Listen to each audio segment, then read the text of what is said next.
Hello friends, എല്ലാവർക്കും കാറ്റത്തെ കിളിക്കൂടിൻ്റെ ഏറ്റവും പുതിയൊരു വിശേഷത്തിലേക്ക് സ്വാഗതം. ഭാസ്കരൻ്റെ ആദ്യ ഭാര്യ മരിച്ചുപോയി എന്നാണ് എല്ലാവരും വിശ്വസിക്കുന്നത്. അങ്ങനെയാണ് സ്റ്റോറി പോയിക്കൊണ്ടിരിക്കുന്നത് ഇതുവരെ. എന്നാൽ സുഭാഷിൻ്റെയും സുധീഷിൻ്റെയും ഹരീഷിൻ്റെയും അമ്മയായ ഭാസ്കരൻ്റെ ആദ്യ ഭാര്യ മരിച്ചിട്ടില്ല. അവർ തിരികെ വരുന്നതും പിന്നീടുള്ള വിശേഷങ്ങളുമാണ് ഈ ഒരു എപ്പിസോഡിൽ പറയാനായിട്ട് പോകുന്നത്. അങ്ങനെ നികേഷിൻ്റെ അമ്മയെ കാണണമെന്നുള്ള സങ്കടം നിധി കാണുന്നുണ്ട്. നിധി ഭാസ്കരനോട് ചോദിക്കുന്നുണ്ട് അവരെ എവിടെയാണ് ഉള്ളതെന്ന്. ഞാൻ അന്നൊരിക്കൽ കണ്ടത് അവൻ്റെ അമ്മയെ തന്നെയാണ്. അവൻ്റെ അമ്മയെ കാണാനായിട്ട് ഒരുപാട് ആഗ്രഹമുണ്ട്. അച്ഛനറിയാലോ അവരെവിടെയുണ്ടെന്ന്. ഞാനന്ന് കണ്ടത് അവൻ്റെ അമ്മയെ തന്നെയാണ്. അവന് ഒരുപാട് ആഗ്രഹമുണ്ട് അവൻ്റെ അമ്മയെ കാണാൻ. അച്ഛനറിയണമെങ്കിൽ അവൻ്റെ അമ്മയെ ഒന്ന് കാണിച്ചുകൂടെയെന്ന് ചോദിക്കുകയാണ് നിധി. ആര് പറഞ്ഞു എനിക്കറിയാമെന്ന്? ഇനി അവരെക്കുറിച്ച് ഒരക്ഷരം മിണ്ടിപ്പോകരുത്. എന്നെ ഉപേക്ഷിച്ച് പോയതാണ് അവൾ. അച്ഛനെ പേടിച്ച് ഓടിക്കളഞ്ഞു എന്നാണല്ലോ നാട്ടുകാർ പറയുന്നതെന്ന് നിധി ചോദിക്കുന്നത്. നാട്ടുകാരങ്ങനെ പലതും പറയും. അതുപോലെയാണോ സംഭവിച്ചത് എന്ന് നിനക്ക് എന്താ ഇത്ര ഉറപ്പെന്ന് തിരിച്ചു ചോദിക്കുകയാണ് ഭാസ്കരൻ. പിന്നീട് ഓഫീസിൽ പോകുന്ന സമയം വഴിയിൽ വെച്ച് നികേഷിൻ്റെ അമ്മയെ നിധി വീണ്ടും കാണുന്നു. അതോടെ അവരുടെ താമസ സ്ഥലം കണ്ടുപിടിക്കണമെന്ന് ഓർക്കുകയും ചെയ്യുന്നുണ്ട് നിധി. പിന്നീട് അവരുടെ താമസ സ്ഥലം കണ്ടെത്തി സുധീഷിനെയും കൂട്ടി അവരുടെ അടുത്തേക്ക് ചെല്ലുന്നു. നികേഷിനെ കിളിക്കൂട്ടിലേക്ക് നിർബന്ധിച്ച് അവരെ കൂട്ടിക്കൊണ്ടുപോയി കാണിച്ചു കൊടുക്കുന്നുണ്ട്. അതൊക്കെ ഞാൻ മുമ്പൊരു വിശേഷത്തിൽ പറഞ്ഞിരുന്നു. നിധി അത് ചെയ്യുമ്പോൾ ഭാസ്കരൻ ആദ്യമായിട്ട് നിധിയെ വഴക്ക് പറയുന്നുണ്ട്. നിനക്ക് എന്താണ് മോളെ, നീ എന്താണ് ഈ കാണിച്ചത്? ഇതുവരെ ഇപ്പോൾ ഇങ്ങോട്ട് കൊണ്ടുവരേണ്ട വല്ല ആവശ്യം ഉണ്ടായിരുന്നോ? നോക്ക്, നമ്മളൊക്കെ ഇതിന് പിന്നാലെ അനുഭവിക്കും. ഇവർ ആരാണ് എന്താണെന്ന് നിനക്ക് മനസ്സിലാകാത്തതുകൊണ്ടാണെന്നൊക്കെ ഭാസ്കരൻ പറയുന്നു. ഭാസ്കരൻ, നീ എന്താടി ഇങ്ങോട്ട് വന്നതെന്നൊക്കെ ചോദിച്ച് അവരോടും ദേഷ്യപ്പെടുന്നുണ്ട്. നികേഷിൻ്റെ നിർബന്ധപ്രകാരം അവരവിടെ തന്നെ താമസിക്കുകയാണ് 2-3 ദിവസം. ആ സമയം അവരുടെ സ്വഭാവത്തിൽ എന്തൊക്കെയോ പന്തികേട് നിധിക്ക് തോന്നുന്നുണ്ട്. പണം മോഷ്ടിച്ചു കൊണ്ടുപോകാൻ ശ്രമിക്കുന്ന അവരെ കൈയോടെ പിടികൂടുകയാണ് നിധി. അങ്ങനെ ഭാസ്കരൻ പറഞ്ഞ കാര്യങ്ങളെല്ലാം സത്യമാണെന്ന് നിധിക്ക് ബോധ്യമാവുന്നു. സുധീഷിനും സുഭാഷിനും ഹരീഷിനും അവരോട് സ്നേഹമൊക്കെ ഉണ്ടായിരുന്നു. അവരോട് നല്ല രീതിയിൽ തന്നെയാണ് അവരും പെരുമാറിയിരുന്നത്. പക്ഷേ ഈ ഒരു സംഭവത്തോടെ ഇവരും അവരെ വെറുക്കാൻ തുടങ്ങുകയാണ്. എനിക്ക് ഇങ്ങനെ ഒരു അമ്മയെ വേണ്ടായിരുന്നു എന്ന് നികേഷും പറയുന്നു. എനിക്ക് കാണണ്ടായിരുന്നു എന്നും പറയുന്നുണ്ട്. ഇനി ഞാൻ ഒരിക്കലും അവരെ കാണണമെന്ന് ആഗ്രഹിക്കുന്നില്ല എന്നും പറയുന്നു. പിന്നീട് മാസങ്ങൾക്ക് ശേഷം ഒരു ദിവസം ഭാസ്കരൻ പഴയൊരു ബോക്സ് തുറക്കുകയാണ്. അതിൽ നിന്നും എന്തൊക്കെയോ തപ്പിയെടുത്ത് പുറത്തേക്ക് പോവുകയും ചെയ്യുന്നുണ്ട്. ബസ് സ്റ്റോപ്പിലെത്തിയ നിധി തൻ്റെ ഫോൺ മറച്ചു വെച്ചതിനെ തുടർന്ന് അതെടുക്കാനായിട്ട് കിളിക്കൂട്ടിലേക്ക് തന്നെ വരികയാണ്. നിധിയെ കണ്ട ഭാസ്കരൻ, എന്താ മോള് ഓഫീസിൽ പോയില്ലെന്ന് ചോദിക്കുമ്പോൾ, ഞാൻ മൊബൈൽ എടുക്കാൻ മറന്നു, അതെടുക്കാൻ വന്നതാണെന്ന് നിധി പറയുന്നത്. എന്നാൽ ശരി മോള്, വേഗം മൊബൈൽ എടുത്ത് പോയിക്കോ എന്ന് പറഞ്ഞ് ധൃതിയിൽ സൈക്കിൾ എടുത്ത് അവിടെ നിന്നും പോവുകയാണ് ഭാസ്കരൻ. പെട്ടെന്ന് അകത്ത് കയറിയ നിധി അവരന്ന് അവരുടെ ആ പഴയ ഫോട്ടോസും മറ്റും വെച്ച സ്ഥലത്ത് ആകെ ചിന്നിച്ചിതറി കിടക്കുന്നുണ്ടായിരുന്നു. അച്ഛൻ എന്തിന് ഇവിടെ വന്ന് എന്താണ് തപ്പിയത് എന്നൊക്കെ ചിന്തിച്ച് നോക്കുന്ന നിധിയാണെങ്കിൽ കാണുന്നത് അവിടെ കുറേ പഴയ ഫോട്ടോകളാണ്. ഭാസ്കരനും വൈഫും റൊമാൻറ്റിക്കായി നിൽക്കുന്ന ഫോട്ടോസൊക്കെ അതിലുണ്ടായിരുന്നു. ഇതൊന്നും ഇവിടെ ഉണ്ടായിരുന്നില്ലല്ലോ എന്ന് ചിന്തിക്കുന്നുണ്ട് നിധി. അതിൽ ഒരു ചെറിയ ബുക്കും ഉണ്ടായിരുന്നു. അത് തുറന്നു നോക്കിയപ്പോൾ ഒരു അഡ്രസ്സ് കാണുന്നുണ്ട് കേട്ടോ. അത് കണ്ടതും നിധിക്ക് വല്ലാത്ത സംശയം തോന്നുന്നുണ്ട്. അത് തൻ്റെ നാട്ടിലുള്ള ഒരു അഡ്രസ്സാണെന്ന് നിധിക്ക് മനസ്സിലാകുന്നു. അവിടെ ആരാ അച്ഛനെ പരിചയക്കാരെന്ന് ചിന്തിക്കുകയും ചെയ്യുന്നുണ്ട്. പിന്നീട് എന്തൊക്കെയോ ആലോചിച്ചിരിക്കുന്ന നിധിയോട്, താൻ ഇവിടെയൊന്നും അല്ല എന്ന് തോന്നുന്നു, എന്താണ് ഒരാലോചന എന്നൊക്കെ ദിവ്യ ചോദിക്കുന്നുണ്ട്. ഒന്നുമില്ല എന്ന് നിധി പറയുന്നു. അടുത്ത ദിവസം നിധി സുഭാഷിനോട് അമ്മയുടെ ബോഡി കണ്ടിരുന്നു എന്നൊക്കെ ചോദിക്കുന്നുണ്ട്.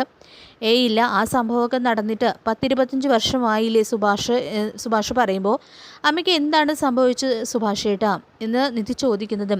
എനിക്കറിയില്ല മോളെ, അന്ന് എവിടെയോ കൊണ്ടുപോയി സംസ്കാരം ചെയ്തു എന്നോ അച്ഛൻ കൊണ്ടുപോയി കടലിൽ താഴ്ത്തിയെന്നോ ഒക്കെയാണ് നാട്ടുകാർ പറയുന്നത്.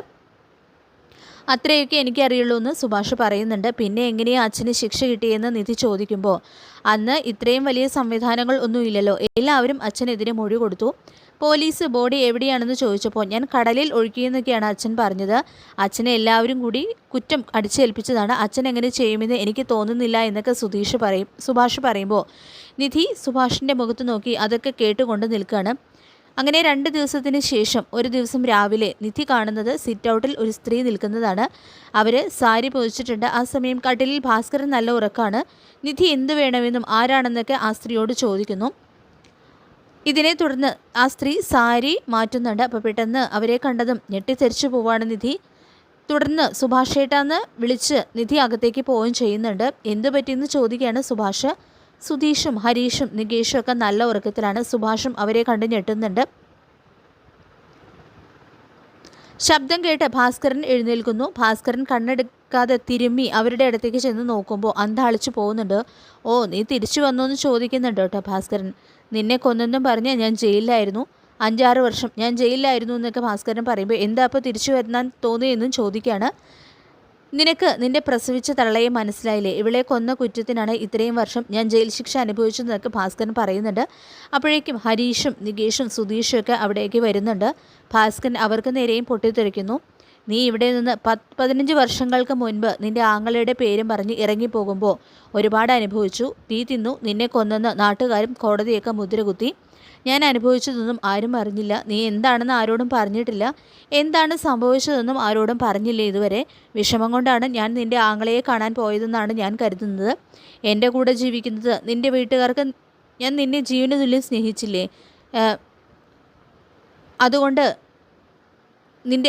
അതുകൊണ്ട് നമ്മുടെ 3 മക്കളെയും വിട്ട് നീ അവരുടെ കൂടെ പോയി. എന്നിട്ട് ഞാൻ പോലീസ് പിടിയിലുമായി. നിന്നെക്കുറിച്ച് അന്വേഷിച്ചപ്പോൾ നീ വീട്ടിലും ഇല്ല, നാട്ടിലും ഇല്ല. എവിടെയായിരുന്നു നീ ഇത്രയും കാലം എന്നൊക്കെ ഭാസ്കരൻ ചോദിക്കുന്നു. പിന്നീട് ഇന്ന് വരെ ഒരാളെയും ഞാൻ സ്നേഹിച്ചിട്ടില്ല, ഒരാളെയും കല്യാണം കഴിച്ചിട്ടുമില്ല എന്ന് പറയുമ്പോൾ നികേഷിൻ്റെ അമ്മയോ എന്ന് ചോദിക്കുന്നുണ്ട് നിധി. അവളെ ഞാൻ കല്യാണം കഴിച്ചു എന്ന് ആരാ നിങ്ങളോട് പറഞ്ഞെന്ന് ചോദിക്കുകയാണ് കേട്ടോ ഭാസ്കരൻ. ഭാസ്കരൻ്റെ ആ മറുപടി കേട്ട് ഷോക്ക്ഡ് ആവുകയാണ് നിധി. ഒരിക്കൽ ഒരു സഹായം ചോദിച്ച് എൻ്റെ ലോറിക്ക് മുൻപിൽ ചാടിയ പെണ്ണ് മാത്രമാണ് അവൾ. അന്നേ അവളുടെ കയ്യിൽ കൈക്കുഞ്ഞായി നികേഷ് ഉണ്ടായിരുന്നു എന്ന് പറയാണ് ഭാസ്കരൻ. എല്ലാവരും ഇതെല്ലാം കേട്ടുകൊണ്ട് നിൽക്കുന്നു. അങ്ങനെ എല്ലാവരും അതെല്ലാം കേട്ട് സ്തബ്ധരായിട്ട് നിൽക്കുകയാണ്. ഇവൻ എൻ്റെ മകനല്ല, അവളുടെ മാത്രം മകനാണ് എന്നുള്ള കാര്യം കേട്ടിട്ട് നികേഷ് ആണെങ്കിൽ വിങ്ങിപ്പൊട്ടുന്നുണ്ട്. എന്നിട്ട് ഇവനെ ഉപേക്ഷിച്ച് കടഞ്ഞു കളഞ്ഞു എന്ന് പറയാണ് കേട്ടോ ഭാസ്കരൻ. പക്ഷേ ഇവളുടെ കുടുംബക്കാരെ മാത്രം മതിയെന്ന് വെച്ച് പോയതാണ്. ഇവള് പോയതിന് ശേഷം ഈ വീടിന് ചീത്തപ്പേര് മാത്രമേ ഉണ്ടായിട്ടുള്ളൂ. ആ സമയം പൊതിച്ചിരുന്ന സാരി തലപ്പ് കൊണ്ട് വാപത്തി പൊട്ടിക്കരയാണ് കേട്ടോ അവര്. മാപ്പെന്ന് പറഞ്ഞുകൊണ്ട് ഭാസ്കരൻ്റെ കാലുകളിലും വീഴുന്നു. ഭാസ്കരൻ്റെ കണ്ണുകളും നിറഞ്ഞൊഴുകുന്നുണ്ട്. 25 വർഷം നീയില്ലാത്ത വേദന അനുഭവിച്ച യാതനകളൊന്നും എനിക്ക് പൊറുക്കാനാവില്ല എന്ന് ഭാസ്കരൻ പറയുന്നുണ്ട്. തുടർന്ന് അമ്മ ഇത് എവിടെയായിരുന്നു? മരിച്ചുപോയെന്ന് ഞങ്ങൾ വിശ്വസിച്ച് നിങ്ങൾ ജീവിച്ചിട്ടുണ്ടായിരുന്നോ? അച്ഛനും അമ്മയും സന്തോഷത്തോടെ ഇരിക്കുന്നത് ഞാൻ കണ്ടിട്ടുള്ളൂ. പക്ഷേ ഇങ്ങനെ കൊന്നെന്ന് പറഞ്ഞ് ജയിലിൽ പോയതൊന്നും ഓർക്കാൻ കൂടി ഞാൻ ഇഷ്ടപ്പെടുന്നില്ല എന്നൊക്കെ സുഭാഷ് പറയുന്നുണ്ട്. മോനെ, നിന്നെ വിശ്വസിച്ചാണ് ഞാൻ പോയത്. നിന്റെ ആങ്ങളമാരെ നീ പൊന്നുപോലെ നോക്കുമെന്ന് എനിക്ക് ഉറപ്പുണ്ടായിരുന്നു. ഞാൻ സ്കൂൾ വിട്ട് വന്നപ്പോഴാണ് അമ്മയെ അച്ഛൻ കൊന്നുവെന്നും അച്ഛനെ പോലീസ് അറസ്റ്റ് ചെയ്ത് കൊണ്ടുപോയി എന്നൊക്കെ അറിഞ്ഞതെന്ന് പറയാണ് കേട്ടോ സുഭാഷ്. സുധീഷും നികേഷും ഹരീഷും ഒക്കെ ഇത് കേട്ട് സ്തബ്ധരായിട്ട് തന്നെ നിൽക്കുന്നുണ്ട്. നികേഷിൻ്റെ മനസ്സിൽ ആ സമയം വേറെ ഓരോ ചിന്തകളായിരുന്നു. ഈ കുടുംബത്തിൽ താൻ ആരുമല്ല എന്നും തനിക്ക് ചേട്ടന്മാരുമായും യാതൊരു ബന്ധവും ഇല്ല എന്നുള്ളൊരു കാര്യം നികേഷ് തിരിച്ചറിയുന്നുണ്ട്. നികേഷിൻ്റെ കണ്ണുകളൊക്കെ നിറഞ്ഞൊഴുകുന്നു. അതവൻ ആരും കാണാതെ തുടയ്ക്കുന്നുണ്ട്. നിധി പക്ഷേ ഇത് ശ്രദ്ധിക്കുന്നുണ്ടായിരുന്നു. അവൾ അവരുടെ അമ്മയെ അകത്തേക്ക് കൂട്ടിക്കൊണ്ട് പോവാണ്. അമ്മയെ അകത്ത് കൊണ്ട് ചെന്നാക്കി ഓരോരുത്തരും അവരോട് സംസാരിക്കുകയും ചായയൊക്കെ ഉണ്ടാക്കി കൊടുക്കുകയൊക്കെ ചെയ്യുന്നുണ്ട്. നികേഷ് പക്ഷേ അതിലൊന്നും ഉൾപ്പെടുന്നില്ല. അമ്മയുടെ കൈയൊക്കെ പിടിച്ച് ആകെ വിഷമിക്കുകയാണ് സുഭാഷ്. ഹരീഷും സുധീഷും അവരും കണ്ണു നിറഞ്ഞ് അവിടെ നിൽക്കുന്നുണ്ട്. എനിക്ക് അമ്മയുടെ ഓർമ്മയൊന്നും അങ്ങനെ കിട്ടുന്നില്ല. പക്ഷേ അമ്മ ഒന്ന് വന്നിരുന്നെങ്കിൽ ഈ വീട് ഒരിക്കലും ഇങ്ങനെ ആവില്ലായിരുന്നു എന്ന് ഒരുപാട് ആഗ്രഹിച്ചിട്ടുണ്ടെന്ന് പറയുന്നുണ്ട് കേട്ടോ സുഭാഷ്. അച്ഛനോട് ഞങ്ങൾക്ക് ഇത്രയും കാലം വെറുപ്പായിരുന്നു. അമ്മയെ കൊന്നതിൻ്റെ പേരിൽ, ഞങ്ങൾക്ക് അമ്മയില്ലാതെയാക്കിയതിൻ്റെ പേരിൽ. ഇപ്പോൾ ഞങ്ങൾക്ക് മനസ്സിലായി അച്ഛൻ വലിയ മനുഷ്യനാണെന്ന്. സ്വയം വേദനകൾ ഉള്ളിലൊതുക്കുകയായിരുന്നു എന്ന്. ഭാസ്കരേട്ടൻ ഒരു തെറ്റും ചെയ്തിട്ടില്ലായിരുന്നു മക്കളെ എന്ന് പറയുന്നുണ്ട് കേട്ടോ അവർ.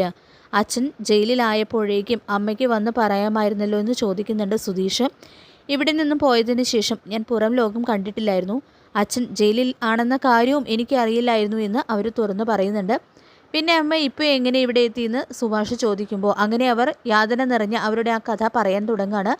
അവർ വലിയൊരു വീട്ടിലെ അംഗമായിരുന്നു. ഭാസ്കരൻ്റെ കൂടെ അവർ ഒളിച്ചോടി വരികയായിരുന്നു. അമ്മയ്ക്ക് സുഖമില്ല എന്ന് പറഞ്ഞ് ഭാസ്കരൻ ഇല്ലാത്ത സമയത്ത് അവരുടെ ആങ്ങള വന്ന് വിളിച്ചുകൊണ്ട് പോയായിരുന്നു. അവരുടെ ചേട്ടനായിരുന്നു. അയാളുടെ പെങ്ങൾ ഇങ്ങനെ ലോറി ഡ്രൈവർക്കൊപ്പം ഒളിച്ചോടിയതൊന്നും അയാൾക്കൊട്ടും സഹിച്ചില്ല. പിന്നെ കണ്ടാൽ മിണ്ടുക പോലും ഇല്ലായിരുന്നു. പടിയടച്ച് പിണ്ടം വെച്ചതുപോലെയായിരുന്നു. അങ്ങനെ ആങ്ങളെ അവരെ കൊണ്ടുപോയതിൽ പിന്നെ അവിടെ ശരിക്കും അവർ വീട്ടുതടങ്കലിൽ പെട്ടുകിടക്കുകയായിരുന്നു. കിളിക്കൂട്ടിലേക്ക് അവർ തിരിച്ചു വരാത്തതുകൊണ്ട് നാട്ടുകാർ കഥയുണ്ടാക്കുകയാണ്. ഭാസ്കരൻ കള്ളു കുടിച്ചു വന്ന് അവരെ ഉപദ്രവിച്ചു എന്നും ചവിട്ടി കൊല്ലുകയായിരുന്നു എന്നെല്ലാം പറഞ്ഞ് അവർ ശരീരം എവിടെയോ കെട്ടിത്താഴ്ത്തി എന്ന് പോലും കഥയുണ്ടാക്കി. പോലീസ് ആ അഭ്യൂഹങ്ങളൊക്കെ ശരിവെച്ച് ഭാസ്കരനെ അറസ്റ്റ് ചെയ്ത് കൊണ്ടുപോവുകയും നല്ല പോലെ ചോദ്യം ചെയ്യുകയൊക്കെ ചെയ്തു. എന്തുകൊണ്ടോ സത്യമൊന്നും പറഞ്ഞിട്ടും ഭാസ്കരൻ്റെ ഭാര്യയുടെ തിരോധാനം അന്വേഷിക്കാനോ ഒന്നും പോലീസ് മെനക്കിട്ടില്ല എന്ന് മാത്രമല്ല എല്ലാ കുറ്റവും അയാളുടെ തലയിൽ കെട്ടിവെക്കുകയാണ് ചെയ്തത്. ഇതൊക്കെ കേട്ട് നിധിയും സുഭാഷും സുധീഷും ഹരീഷും ഒക്കെ പൊട്ടിക്കരയാണ്. ഈ സമയം ഭാസ്കരൻ അങ്ങോട്ട് വരുന്നുണ്ട്. ഭാസ്കരേട്ടനെ ചതിക്കണമെന്ന് ഞാൻ ഒരിക്കലും ആഗ്രഹിച്ചിട്ടില്ല. ഭാസ്കരേട്ടൻ വരുന്നത് വരെ കാത്തിരുന്നാൽ മതിയായിരുന്നു. അമ്മ മരിക്കുകയും ഇനി എന്നെ നോക്കുന്നത് ഒരു ബാധ്യതയായി കണക്കാക്കുകയും ചെയ്തുകൊണ്ടാണ് ഇപ്പോൾ എന്നെ അവർ വിട്ടതെന്നും പറയുന്നുണ്ട് കേട്ടോ അവർ.